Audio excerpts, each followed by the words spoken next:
All right, everybody. Welcome to the class. My presentation today is going to be fitness preparation and programming for the Fire Academy and the career as a firefighter. A little bit about myself. My name is Chad Paddock. I'm a fire engineer with Las Vegas Fire and Rescue. I was hired in 2006, and through the department, I'm a peer fitness trainer. Outside of the department, I'm a certified personal trainer, CrossFit Level 1 certified. I'm the owner of Fit for Abundance, which is an online fitness coaching company. And I've been a lead PT instructor for a couple academies, for a couple fire academies. Um, I'm just pretty much anything fitness. I'm all about constantly learning, constantly getting better. I practice what I preach. I was actually a Fire Explorer advisor from 2006 to 2012, as well as being a Fire Explorer from 2002 to 2006 when I got picked up with the city of Las Vegas. Um, that's probably one of the best places to start. If you're watching this and you are in the Fire Explorer program, kudos to you. If you're watching this and you're wondering what the next steps should be for you to, if you want to pursue the career as a firefighter, become a Fire Explorer. That will guarantee let you know if you either want this career or not. And if you do want it, then you are amongst many solid individuals who are pursuing the career as a firefighter. So, rules for my class. I'm going to be teaching this in person, but this is for those who couldn't make the class in person. Engage with me, right? If you're watching this on video, then maybe shout out the video once or twice. Ask questions. Feel free.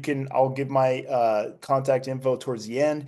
You can go ahead and send me questions live in person. This is going to be something. Go ahead and raise your hands and we'll have some dialogue. Take notes, take pictures, have your phones ready because we might be talking about looking things up. And then what am I fixing to talk about in this presentation? So we're going to talk about Fire Academy physical demands, what you can expect from a fire academy, and also the career as a firefighter. Functional training and program design, so that you can optimize your training to be specifically ready for the demands as a firefighter. And then nutrition and recovery, if we have time, we're going to cover those, as well as long-term career health. Physical challenges for the academy. So if you're an explorer, or if you've ever trained as a firefighter or seen anything on TV, you know that the physical demands of a firefighting career are high. They are even more high as you get into an academy because you couple that with all the stresses that come with an academy, and the short amount of time that they have to prepare you in the academy to become a firefighter on the floor full time. So these are just some examples of the physical challenges that you're going to experience in the academy, but also as a firefighter once you pass the academy. All these things are going to be challenging, and these are things that you have to be comfortable with because you have to be able to do these without thinking about them. Because inevitably, we work in an uncontrolled, chaotic world where when crap hits the fan, we have to be able to perform. Okay, doing push-ups, stair climbs, ladder climbs, uh, being able to throw ladders, carrying victims out of buildings, down ladders, confined space manipulation, all this while wearing, very restrictive firefighting personal protective equipment and wearing extra weight on your body. All these things you have to be able to perform. Physical challenges for the academy. So speaking of when you're just testing to become a firefighter, some of the things that you're going to be exposed to are the CPAT, the Candidate Physical Ability Test.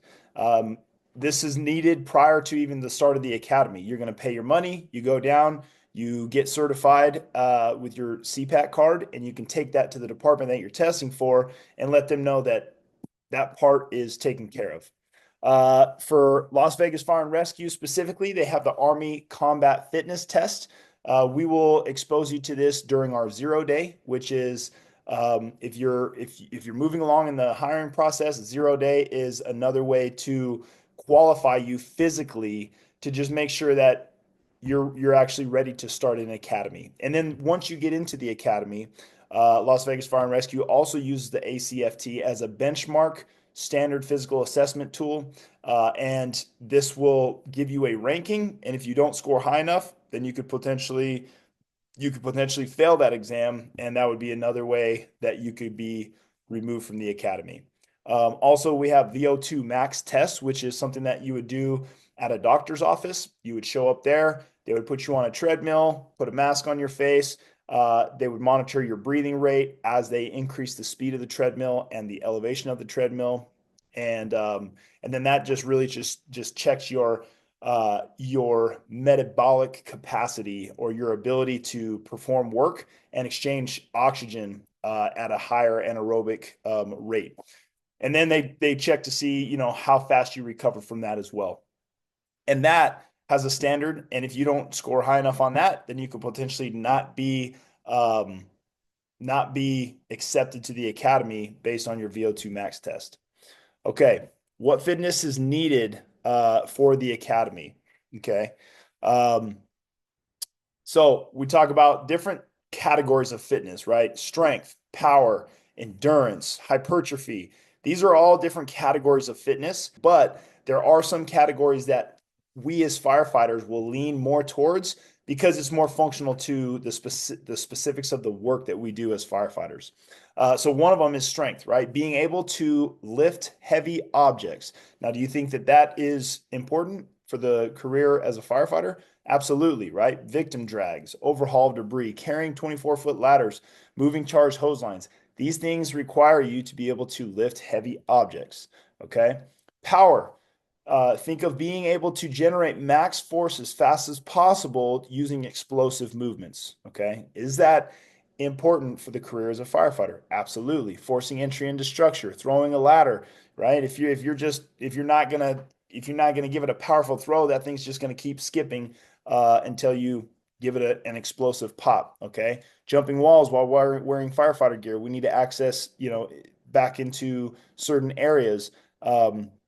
Power is a type of fitness that's needed to be a firefighter. And then endurance, not only cardiovascular, but muscular endurance. Okay, the ability to perform sustained work over an extended period of time. When think of anything that we're doing while wearing our gear and wearing the SCBA and breathing air, climbing stairs, dragging hose, cutting on a roof, anything that requires an extended period of time, you're going to need endurance, muscular and cardiovascular for those activities. And then we cover mobility and flexibility, right? These are very important when it comes to, um, you know, fitness attributes of a firefighter, because really, having full range of motion in all your joints, having muscles that can fully lengthen through a range of motion. If you don't have these attributes, then your chances of injury go up exponentially. And a lot of firefighters, the most common injuries we talk about knees, backs, and shoulders. And majority of those injuries happen because of lack of mobility and lack of flexibility. Okay, think of just turnout drills, operating your saw over your head, even just turning on your SCBA bottle, being able to reach back and turn that on, stepping over ledges, stepping over debris, right? We are occupational athletes and we have to train as such. Okay. So some of the guidelines, we're going to get into actually building like the framework for building an exercise program to help you to not only prepare for the academy, but continue once you pass the academy to perform as a functional, optimized training program for a firefighter. Okay. And the guidelines for this is simple. Okay. Number one, you want to focus on your form first. Okay. If you think about anything that you do, if you do it the wrong way once or twice, I mean, chances are you can probably get away with it. But if you do something with wrong form multiple times, there's a good chance that you will get injured. It's not if, it's when. Okay. So focusing on the form first. This is similar to just when you go out to the drill field and you're doing your skills. You start slow and methodical first, and then you build upon that. Then you can start adding speed. Then you can start adding weight. Okay. Next is create a plan. Have a plan for your workouts, right? Start with the end goal in mind. You know that you want to be in shape for an academy. All those things that we listed, those physical demands from the academy, those are essentially your goal. You want to be able to do pull-ups. You want to be able to do multiple push-ups. You want to be able to do work in your turnout gear for extended periods of time, right? Up to an hour of steady work, right? At a fireground pace. Start with that, and then you build your workout plan to meet those demands. Consistency is key. You can't just do something once and think that it's going to be okay. You have to consistently train to build your capacity to meet the demands of the academy and the demands of the career as a firefighter. And if you stop training, there's research out there. If you stop training for 2 weeks, you can essentially lose 50% of the progress that you made over the course of a year. Okay. So think about that. Consistency is key. Next is track your progress. Okay. Progressively increasing your capacity. There's an old saying that says you cannot get better at things that you do not track. Okay. And that's true, because how do you know if you're getting better if you never established where a baseline was? If you've never tracked any of your progress, how do you know that you're getting better? Okay. So track your progress. What is your goal for workouts? Okay. We talked about that. Your main goal should be fit for the academy. And also, ultimately, don't get injured. Okay. When in doubt, dial back the intensity. When in doubt, dial back the volume.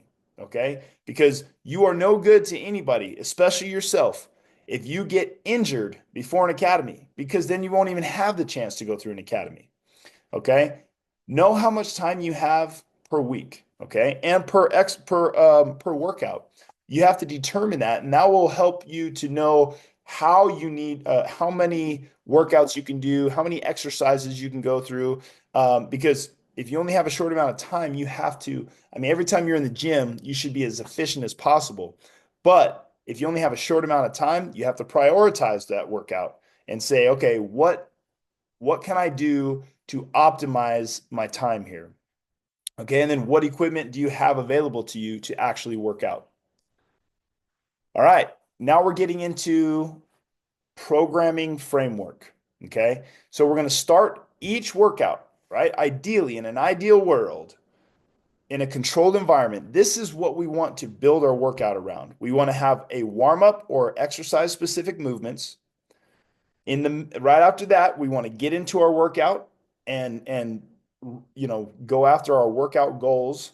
And then after all that, then we want to cool down and we want to do a static stretch, which will help with our mobility and flexibility. All right, starting with the warm up and the specific movements. This is essentially, it's a 5-minute general warm up. You can do this before any workout. The goal is to elevate your heart rate, get your blood and your oxygen flowing so that your muscles are ready to work. Okay. Now, when we're getting into, let's just say you chose to work out your legs for that day. Well, think about the type of movements that you're doing to work out those legs, those targeted muscles, and maybe do a couple warm-up sets. That's called exercise specific movements. So if you're doing squats, before you start putting a whole bunch of weight on that bar, it would be smart to just go and do the actual movement multiple times of squats with no load on the bar to get those targeted muscles and those joints ready to work. Okay. You're priming the system to get it ready to work. Okay. You can accomplish this also by dynamic stretching for those targeted muscles. You can do range of motion drills like the squats, the exact movements that you're doing, or calisthenics, like doing some jumping jacks, some burpees, right? Just getting the body ready. Warm muscles are happy muscles that want to work. All right. Programming framework. All right. Whenever we're talking about what body parts to work on which days, this is called splits. Okay. Now there's tons of variations of splits out there. You can do upper, lower, push, pull, full body, bro splits. Okay. We're gonna choose a 3-day split that pairs just for the example of this, right? A 3-day per week, which should be about minimum resistance training program that pairs like body parts together. So talking about push, if we have push muscles together, if we have pull muscles together, and then we can throw in our legs and then a variation of a push just because it's another larger muscle. And then we can do core and cardio pretty much every day or on the in-between days based on the intensity and the recovery time of the core and cardio. All right, so how to build your workout. So we want to start with movements. Okay, choose 2 to 3 movements per body part, and then we want to get into the specifics of that. So choose the sets, reps, tempo, intensity, and rest for each set based on the goals. Okay, so strength, power, endurance, mobility, flexibility. Now we talked about as we train for the academy and the career as a firefighter, most of the time, yes, we need to be have a little bit of strength, but primarily we want to be in that endurance training category. And you'll still get strength overlap in the endurance training category, but that's where we want to hang out. Okay. The use of supersets, intervals, and like an AMRAPs, which is as many reps as possible.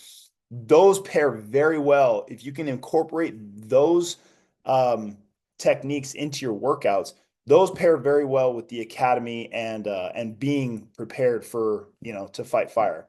Um, and then when you're prioritizing the movements, you can ideally you want to start with the hardest, most taxing movements first in your program. After you're warm, boom, we want to start with those. Those are you want to start there first because if it's a compound movement, like something where it's a movement where you're using multiple joints, like a squat or a deadlift, if you wait till the very end to do that, then especially if you're starting to add more weight, your increase of injury will go up because you're more fatigued, right? You have more of a tendency to possibly cheat at that movement.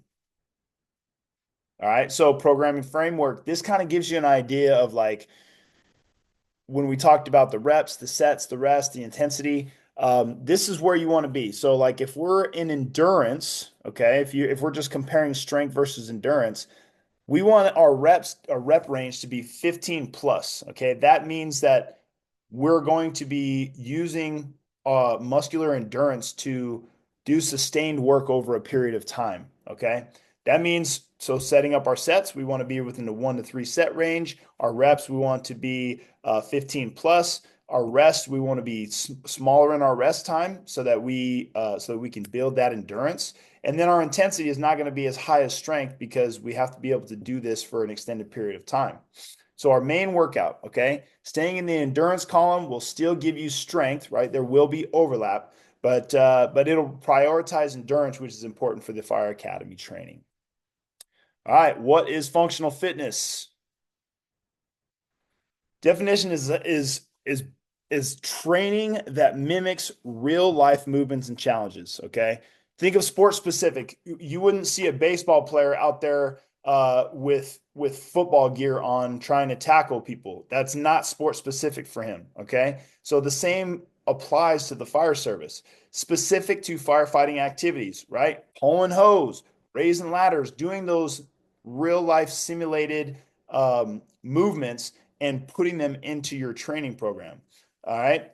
And when you do this in controlled environments and then you push yourself in these controlled environments, then when you get in the uncontrolled, chaotic environments, it will just be second nature. And that's why it's so important to have a strong training program because we live in a world where we don't get to determine what emergencies we run. We are at the drop of a hat, we are going to be called upon to potentially put our lives on the line to save somebody else, to answer the call to crazy emergencies. And we have to be ready to respond to those. Okay. And remember this, you do not rise to the occasion. of chaos, but we fall back to our training. So the same could be said. You are what your training is. So if your training is crap or mediocre, then you are crap and mediocre. But the same can also be said if your training is next level and intense, then that is how you will respond. You will respond in a next level, intense, and an optimized manner. All right, so this is the exercise that I want to do with you guys. We're going to, based on all the nuggets that you've received so far, we're going to build out just a little exercise, okay, like a legit training day. This is one day. So we're going to do back and biceps. We're going to explain why it's related to the fire department. Okay, we're going to say, okay, what are we going to do for the warm up? What movements are we going to do for back and biceps? What movements are we going to do for core?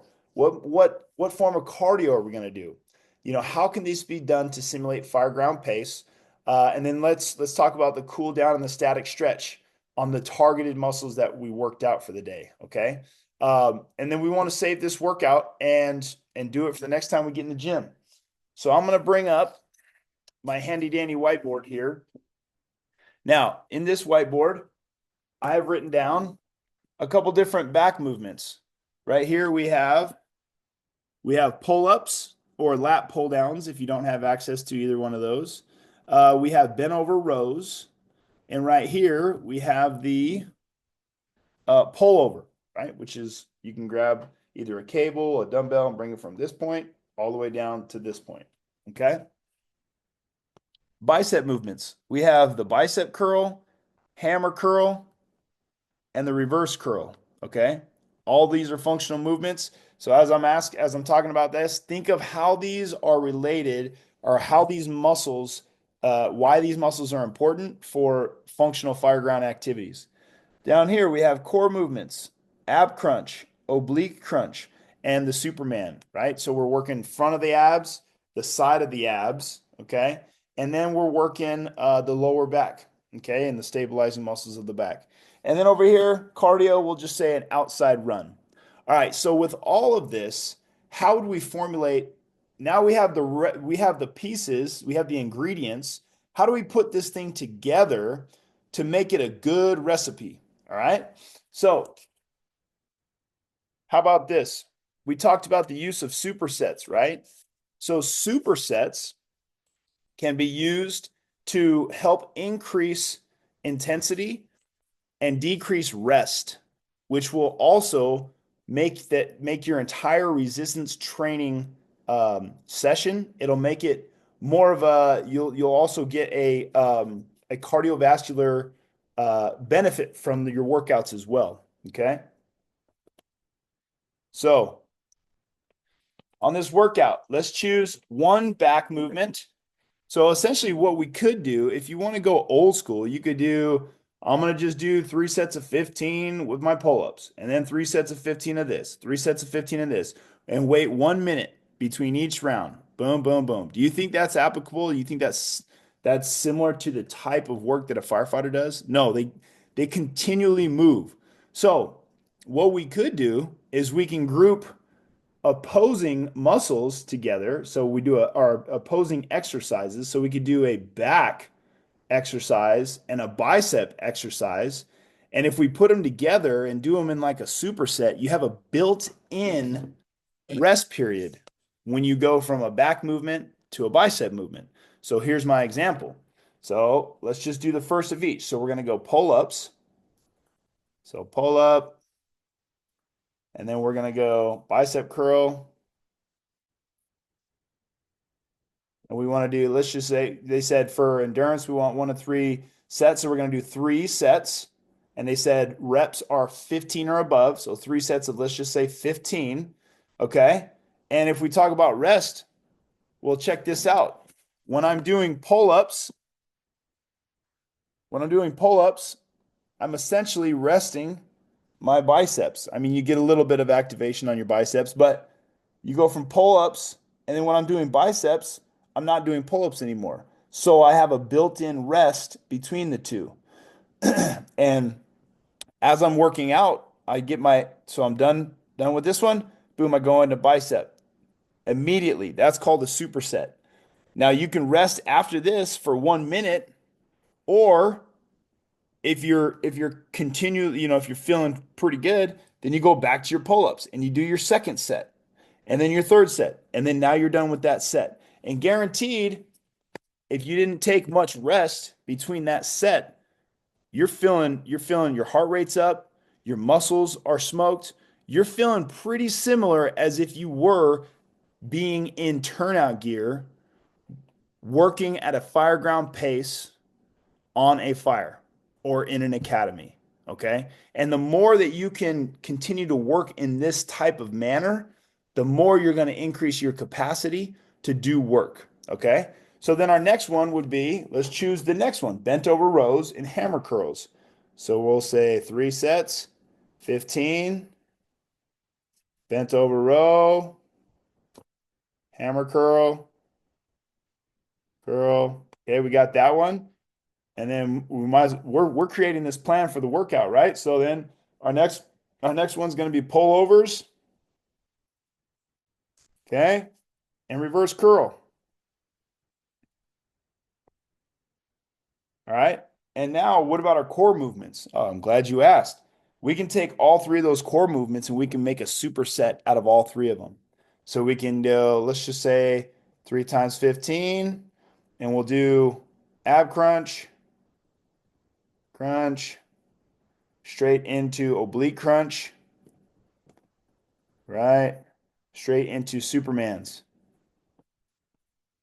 And like I said, you can choose to rest after your superset, or because you have a built-in rest for those other targeted muscles. If your cardiovascular uh, is doing, if you're doing okay cardio wise, then just go back into that set and continue to go reach for those reps. It should be challenging to you when you're getting to the close to that 15 rep range. That's when you know that your load is a correct load, is because it's getting real difficult, almost maybe like 2 or 3 left after 15, and then you'd be hitting max. Okay. So now we have 3 supersets of back and biceps, and we have 1 superset of core. And then guess what? What do we need? What do we need left? We need cardio. Oh, we forgot to do our workout. No, we already worked out our warm up. We already warmed up. I'll go ahead and add this because this is us just creating a plan, which is one of the first steps, right? So warm up. Boom. We got that 5-minute warm up in there. And one of the warm ups, if you want to get specific with back, right, you could do the swimmer stretch. So dynamic, getting that back, that range of motion going. You can grab a TRX band or just the straight barbell, get underneath it and just pull yourself up, right? Doing a reverse row as you're pulling yourself up like that, right? Or you can just do some jumping jacks or some something to prime those muscles, get them ready to work. And then at the very end, we have the cardio. Okay. And we decided to do an outside run. So we also talked about intervals is a great way to train academy and fire department specific, right? And so how could we take, let's just say, out of all this, we have an extra 20 minutes left, and that will give us a full 1 hour workout. Okay. So with 20 minutes, how can we take a 20-minute cardio session and make it like an interval style or a high intensity interval training? Well, I'm glad you asked. You can take that 20 minutes and you can break it up into the intervals. And let's just say you want to have a work and a rest interval. So for our work, we want to be at like 90, let's just say 80%. 80% work rate, work, and then we want to be at about 60% on our rest. And then we want to what about time now? Well, for intervals, we can go even intervals, or we can go longer work ratios and lower rest. I like that one because that's very similar to the fire academy where you get smaller rests, and it's similar to the fire ground where we have to be able to work in 10 to 20 minute, sessions without getting a decent break. So with our work, let's just say 1 minute work. And with our rest, we'll say 30 seconds. Okay. So when you're doing your cardio session for 20 minutes, you are going to go for 1 minute at almost 80% of your max. And then you're going to go for 30 seconds, about 60% of your max. So essentially a sprint and a jog, sprint and a jog, sprint and a jog for the entire 20 minutes. Now, this is an example of a workout that we just put together based on that framework. Okay. The warm up, what are we missing? The cool down. I'm glad you asked. The cool down, which is a 5 to 10 minute cool down. Okay. And this is your opportunity to really focus in on your mobility and your flexibility because by this time, your muscles they've already been torn from your resistance training. They're already warm from all the movement that you've been doing. So, this is the best time to do a static stretch, which means a sit and hold stretch. Okay. And this will help elongate those muscle fibers to get full range of motion and so that when it'll also introduce more oxygen to them and blood flow as well.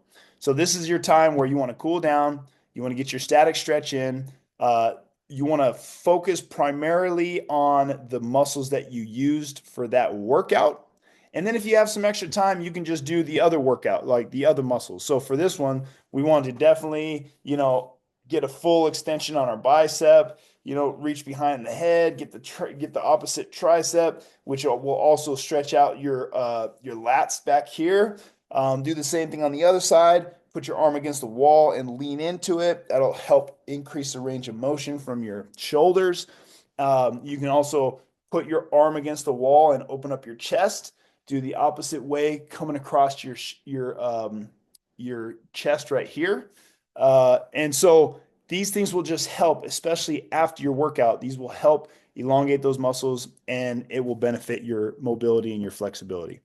So at this point, I'm going to go ahead and give you examples of a 3-day resistance work training program. I'm going to slowly go through these. That way you can either take a picture or just kind of get an idea of what a good example would be.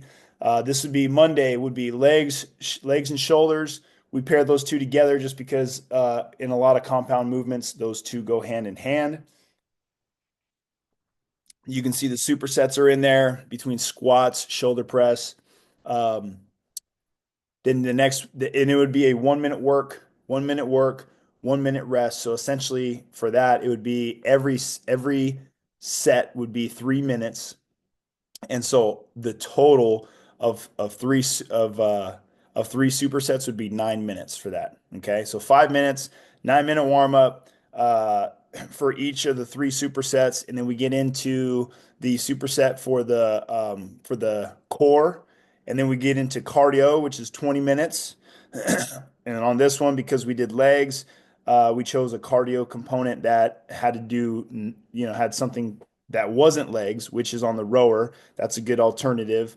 And we did that same pace, which is, 1 minute work, 30-second rest. So 80 to 90% on your work, 50 to 60 on your rest. And you do that for 20 minutes. And then you finish with a 5-minute cool down and static stretch. Boom. Now you're done. You have the plan. You go to the gym, you get it, you optimize your training, and guaranteed you're not only going to get a great resistance training workout on this, but cardiovascular, you're probably going to be hanging out in the anaerobic phase for a lot of you're going to be tiptoeing into that. Your heart rate's going to be elevated the whole time.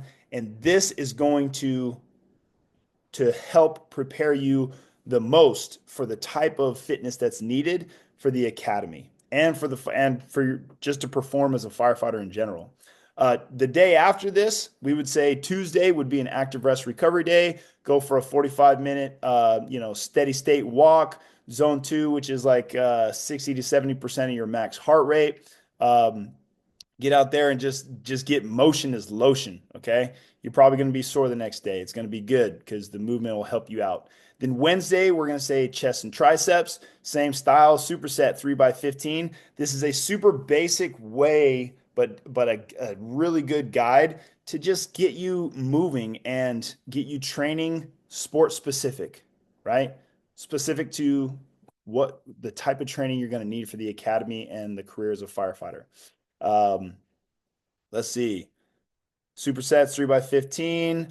So we got some different variations for core, but it's still in there. Cardio, we're going to do 20 minutes on the stair mill, but we're going to do that same style. 1 minute work, 30-second rest. And as you progress in these things, right, then you're going to probably be doing longer work uh, intervals. You're going to be doing shorter rest intervals, right? So there is progression built into this, but you have to start somewhere, okay? Then your cool down, and then the day after, Thursday, active rest recovery, we're going to dial up our cardio a little bit because guess what? There's a lot of running and cardio in the academy. And it's important to have a strong heart as a firefighter, right? You have to be able to perform over 30 years, over the course of 30 years. So having a strong heart is important. Go for a 45-minute jog or do something for 45 minutes that's going to elevate that heart rate and get you moving. Friday, back in biceps, right? So we said Monday, Wednesday, Friday. This is the third day of our resistance training week. And same style, supersets, 3x15, pull-ups, bicep curls. We're pairing two of those. This is almost exactly the same workout that we put together on the whiteboard, okay? But having a plan is what's going to help you succeed, all right? And then some more core work, cardio. Hey, we're doing treadmill today. Cool. Cool down Saturday, another active rest recovery day, zone 2. And then guess what? If you're an explorer, you get to do the gauntlet on Sunday. If you're not an explorer and you're under 25 years old, you better be ready to say yes to the Explorer program if you want a great start to your career. All right, so advanced progressions. So I gave you those. It's a 3-day resistance training workout with your off days being something that you're still doing movements with, but it's more active rest recovery. Okay. So if you're hitting it hard enough, you're going to be sore that next day. Okay. Advanced progressions only after you have a base foundation in fitness and your form. Okay. Make sure your form is perfect before you start going crazy with load and speed and things like that.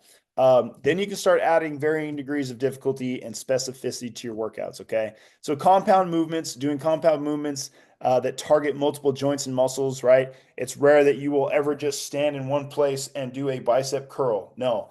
What do we do in real life? You know, we're bending over, we're grabbing things, we're picking them up, right? We're using multiple joints all the time. So when in your training sessions, you need to start simulating those multiple joints when you're doing your movements. Power cleans, thrusters, burpees, pull-ups, right? Adding isolation movements together, right? A curl to a press, things like that. Okay. Intensity, right? Moving at a simulated fireground pace through the movements. Okay. So you can add varying degrees of intensity with speed, with load, with force. Okay. Things like that. And then your rest. Minimizing your rest periods between sets to simulate your fireground pace, which we accomplish that through those supersets, okay? And you talk about time under tension and things like that. So rest is you can manipulate that to progress throughout your workouts.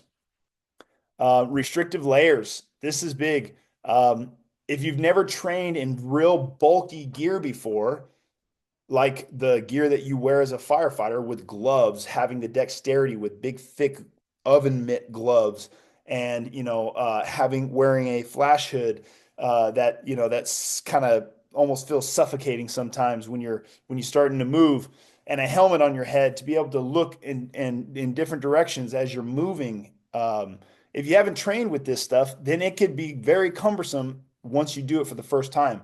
So don't let the academy be the first time that you train in big, restrictive, bulky gear.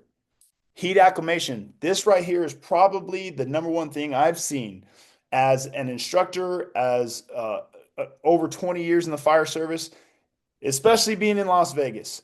When that summertime comes and you haven't exposed yourself to any kind of heat or heat acclimation, then this is where it gets you in trouble. Okay. So don't let the academy be the first time that you expose yourself to heat. Okay. Go outside, work out in the summertime. Go in the sauna, simulate that hot environment and do work in those environments. Okay. And then just adjusting your load to your work is going to increase the weight. And then that's going to get you stronger and you'll be able to do more volume of work over the same amount of time, and it'll get you stronger and build your endurance as well. And then don't forget your cool down, your static stretch. Okay, priority goes to the targeted muscles from that workout. Okay, a lot of times this gets left because it's done towards the end and you're smoked and you want to go home. A lot of times this gets forgotten, but this is arguably probably one of the most important parts of your workout because this sets you up to start your recovery process. And you cannot have a good resistance training, strength training, any kind of training program without a good recovery process built into it. Okay. So prioritize the targeted muscles. And then if you have time, do your full body stretch. Get in that sauna. Warmth is good for muscles after they've been worked out. Okay. It just adds more oxygen flow to them and just helps them recover better. Walk on the treadmill to kind of bring everything down, get that lactic acid kind of flowing and moving throughout the body. And in 5 to 10 minutes is sufficient for this. So at this point, this is where we're going to stop it and we're going to take some questions.